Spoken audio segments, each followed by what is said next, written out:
Hello, everyone. My name is Dr. Bob Spires. I am an associate professor of graduate education at the University of Richmond in the School of Professional and Continuing Studies. And I'm going to begin a series of videos that I will use to give you a short introduction to educational research. This will be a broad overview of some of the important things to know about educational research, and they will be broken into small pieces so that you will be able to review them and watch them at your own pace. So what are some of the basics that you need to know before getting started doing your own educational research in your own practice? So the first thing that's important for you to understand is that there are some very consistent phases of research across most areas, but especially in the social sciences when it relates to collecting data on people or social issues or education. And those phases become easier for you to understand the more that you practice. The first and most important phase of research is the planning and design phase. If you do a really good job planning your research, the rest of the work becomes much easier and it moves much more efficiently. And if you do a poor job of planning your research, you will see that you might have to come back to the planning stage again and again over time while you're doing your research. And so it's important to put as much time in and effort and thinking in the beginning during the planning so that you don't have to do it in later stages. So often we think about the planning and design of the research, starting off with your big research questions. What do you want to know? What are you trying to understand? Oftentimes in science, we think about the hypothesis, right? The hypothesis might be when I add this chemical to another chemical, there will be an explosion, right? Or that it will heat up. My hypothesis is that I think it will heat up when I combine those chemicals.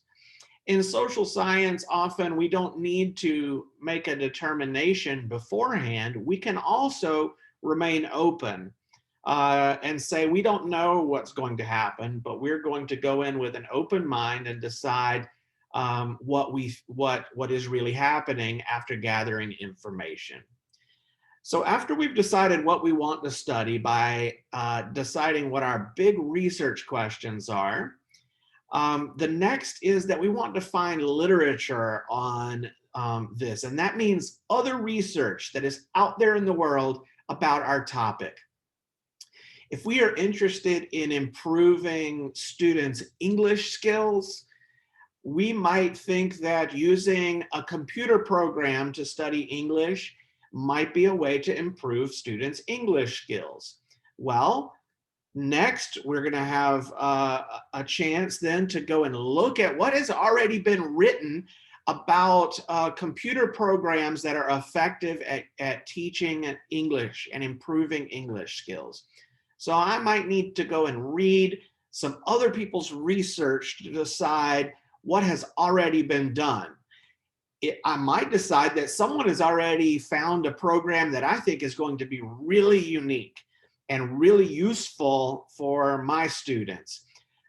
If they haven't used that in Cambodia, then there is a great opportunity for some research right there. How does this program to teach English benefit Cambodian students who are learning English? So that's an example of a way that you might use the literature to decide what you want to do your study on. And then once you have gone through and looked at other people's research, you've decided what your big research questions are, Next is where you start designing your data collection instruments. And so that's a little bit further along in the process. You start thinking about, well, which is the best way to decide whether my students have improved their English skills based on using a computer program that I've selected. Well, I might decide that I would like to collect their English test scores before they use the program and after they use the program. And I might decide that I would like to compare before the program and after the program. I might decide to have two separate groups, one group that uses a book and another group that uses the computer program. And I might compare how did they improve their scores over time. I might just interview them. I might ask them if it built their confidence. I might put the students into groups, into focus groups, and ask them as a group, what did they like about the program? What did they dislike? Did they feel like it improved their English skills? These kinds of things. So we might have very formal data like test scores. We might have a little bit more informal data, interviews, asking the students about their own perceptions. And so that is the next phase of the planning and design. And the rest of the phases then come, this is often what most people think about as research, but the rest of this is really what happens after the planning phase. We would go out and collect information, our data, our interviews. We would enter that data into a computer program, or we would write it all out on paper. We would analyze that data. If we are using test scores, there are a lot of different types of mathematical and statistical methods that we can use to analyze that data. If we're using interviews, there are qualitative methods for analyzing that data, where we would develop themes and codes, where we would decide what are the ideas that are happening across all of the student interviews. And then finally, we will write it up. We will write up the final product. And those final writings of the report, the paper, the article, the book, those can look very different depending on the topic. And so you also want to be thinking about where would you like to see this research published? Is this research that you are going to only share internally at BTEC? Is this research that you would like to share on your website and out to the public, but you're not really interested in publishing it in a journal? Is it going to be the kind of thing that you want to publish in a formal journal? And if so, then what kind of a journal would you like it to be published in?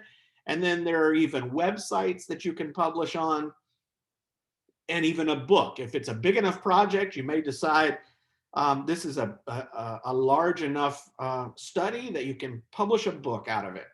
So those are kind of the basic